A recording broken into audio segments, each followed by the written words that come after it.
back to Saudi Arabia, and he is so angry. Now she says she's trapped in an airport hotel with Thai officials guarding her room, waiting to put her on a return flight to Kuwait. So she's taken to social media to beg for help, asking for asylum and begging for intervention. Saudi Arabia's government said that she was held because she didn't have a return ticket and said that she's due to be deported today to Kuwait, where most of her family lives. However, Human Rights Watch has said she should be allowed to continue on to Australia. This is Saudi Arabia and Thailand playing games to send an 18-year-old back into harm's way. It's outrageous.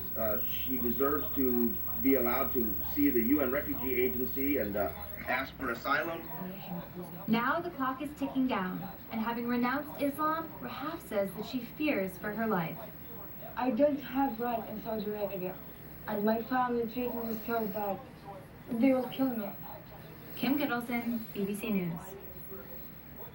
Well, let's get more now from our correspondent Jonathan Head, who is at the airport, able to join us on the line. Jonathan, what more can you tell us?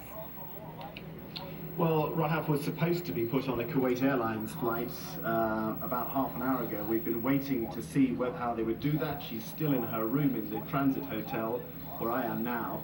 We're having to keep a pretty low profile because they're not allowing journalists to operate here. That flight left without her. We're pretty certain she's still in the room.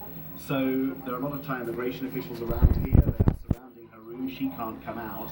And we're just waiting to see what their next move is. But the official Thai position is still that she must go back to her family, despite all of the things she said about what she thinks will happen to her if she does.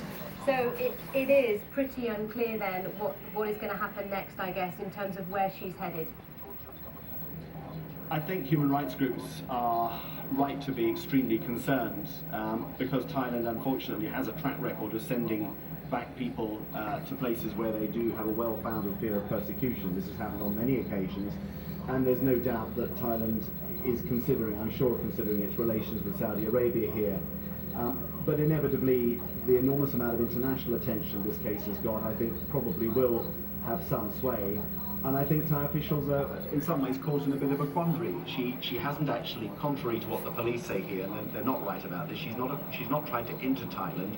She arrived on a flight from Kuwait saying that she had an Australian